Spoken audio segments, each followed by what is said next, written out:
So we're back with another video on the channel. It's been a while, but hey, this video will be a State of the Ravens video entering the bye week. We're now a week until the next game, so I just chose today to actually make a comeback, right? So we're going to get right into it. So since we left off, uh, the Ravens have lost to the Steelers, beat the Chargers, lost to the Eagles to close out the like their long stretch of 13 games, right? And then next week we're gonna start off with the Giants, Steelers, Texans, all in a span of 10 days. Texans, it's a Christmas game, and then we're gonna finish off with the Browns in Week 18. Right, so we're gonna discuss how it's been, right?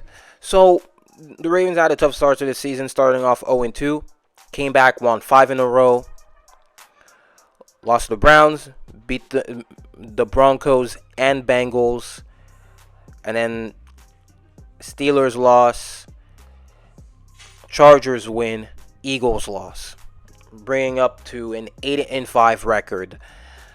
It's a little bit underachieving. I'll say it's underachieving. We definitely should have beat some of these teams, like I'm saying. But hey, you get what you get. But all we can do is just hope we can win out and hopefully with some help win the division, right? Because we're now 2 games back from the Steelers, 2.5 games back, I'd say. Yeah, no, 2 games back, 2 games back. But we probably need other divisional opponents for the Steelers to beat them, so that we can hopefully beat the Steelers and then the Browns, so we can have a better divisional record. And that would be the tiebreaker. That would be the tiebreaker if the the the Steelers have only one divisional game left. I think they have one besides us. So if they lose to us and the Bengals, and we can go win most of our games, go like 3-1, and then the Eagles and Chiefs can take care of their stuff as well against them, we can be in a good position to win the division and take that third seed, maybe the second, depending on how the Bills do, right? Because the Bills, they can still lose that second seed because we would have the tiebreaker, the head-to-head tiebreaker on them. So yeah, but so enough with the stuff.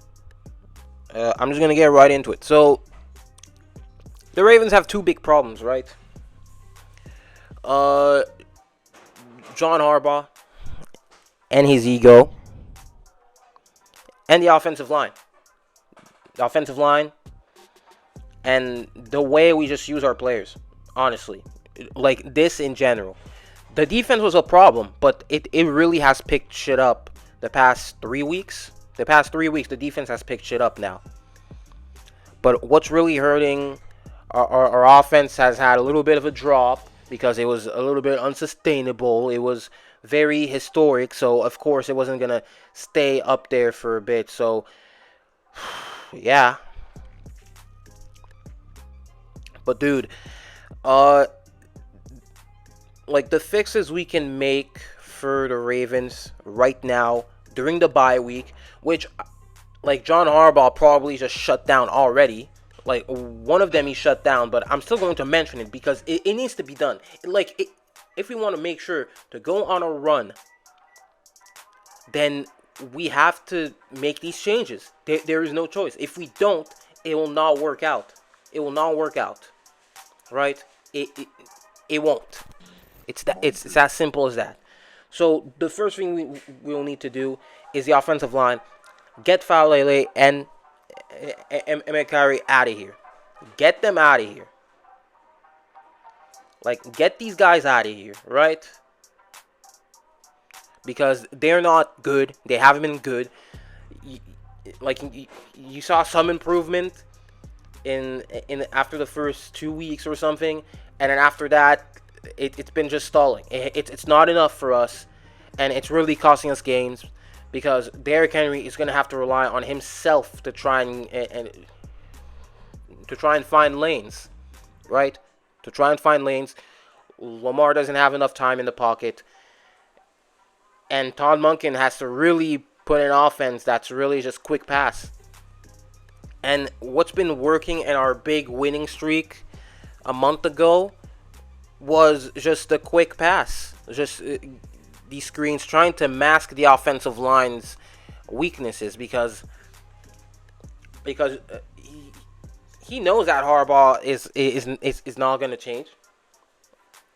You know, he's not going to change the line. He doesn't. He wants to be right. He wants to be right. That's what matters for him.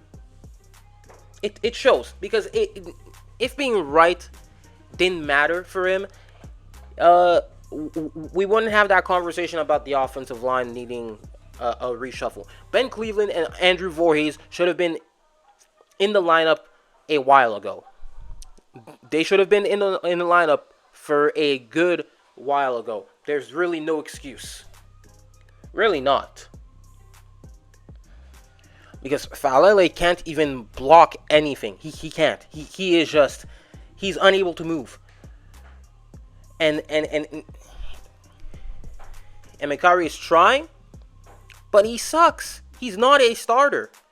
Like, I have no clue why we even decided this year that he was going to be a starter. In a year where we need to contend. It doesn't matter about next year. I don't care about the offensive line being good next year. It's 2024. Monkey. It's the 2024 season. Don't do that. We're contending this year. You should have went full on trying to build a wall, which is not what they tried to do, and it is just and again, you have serviceable players who are in the line on the bench, sitting on the bench watching bad players cost us games. Because dude,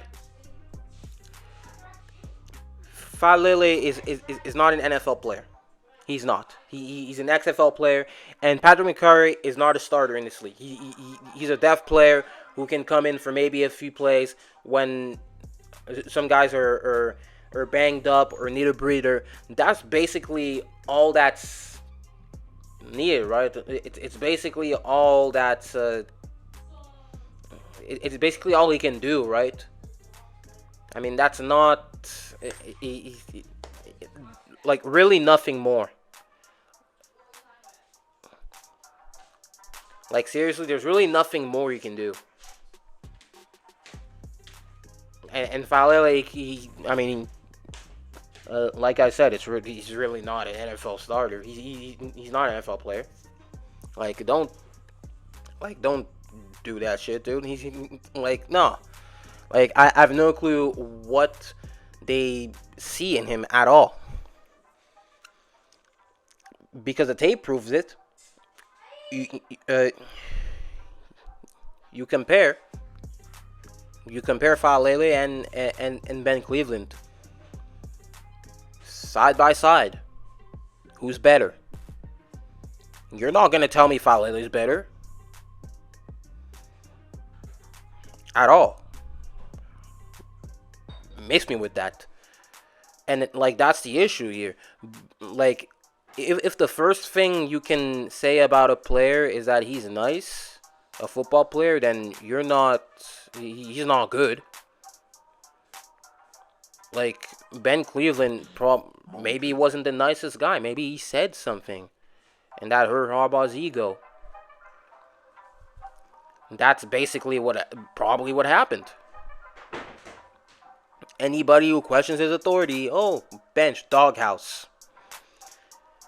and then you just and then you have the Deontay situation where all you got to do is just hope you sort it out with him, because you can't release him and then have him go to Kansas City right away. No, don't do that. And I know the Ravens aren't stupid enough to do so. And also, I know they wouldn't. Because one, comp pick. Two, Kansas City. So you just got to sort it out. Because the point of trading for Deontay Johnson is to have Aguilar not appear as much. So why did, after the Broncos game, he was not integrated into the offense? Like, dude, how long did it take for Devontae Adams to be integrated into the Jets offense? Like, it's not how it works, man. Like, it's not an excuse. It doesn't really work as an excuse, because you have other receivers who got traded and they were almost immediately put into the offense, almost immediately integrated. Why can't we do the same with Deontay Johnson?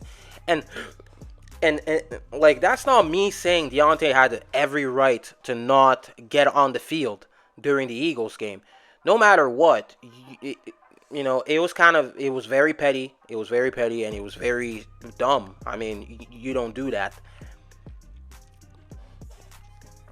And honestly, I think the time it happened, it does matter, and that's why they really aren't specifying it, because it doesn't fit their narrative.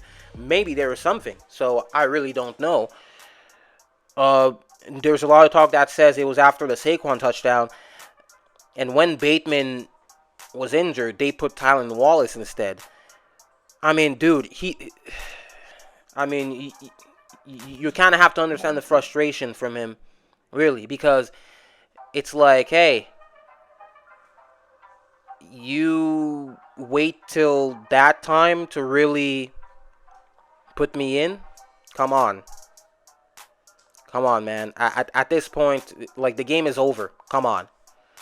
So, dude, I really understand his frustration. Like, they're both wrong. They're not in, like, no side is innocent in this situation. But what really needs to be done is to really try and get it sorted out with him, because we're a better team with him on the field. After, from Steelers game on out, we can't go and then integrate, and we can't go and then keep playing Nelson Aguilar, who drops easy passes week in, week out. That it's really not how it should work. And, like, honestly, Harbaugh, he's really out there playing favorites, because you have Brandon Stevens struggling, you have Nelson Aguilar struggling, you have Daniel Fowler struggling, but Harbaugh isn't benching them. But then he benched Marcus Williams, and that will be the problem players have. Players are gonna notice that hey, you're not keeping the same logic for everybody. You preach, hey, if you don't play well, somebody else is gonna take your place. That's really not what's happening. It's really, hey, if you don't play well and you're not in Harbaugh's group chat, you're not playing. You're gonna be in the doghouse. And if Harbaugh likes you, he'll keep playing you no matter what. That's basically the message players are getting. And this is how you have players getting mad at you and you're losing the locker room. So you really need to fix that. And also, to close out, we need to just have a players only meeting and then try and sort it out, and just have all the troops rallied. And the leadership is going to have to step up for the rest of the season. All right? So, hey, we're going to end it here. Subscribe if you're new. Click that button. Comment down below what you think. It could have been anywhere else. You chose to be here. So, appreciate it. See you guys in the next one.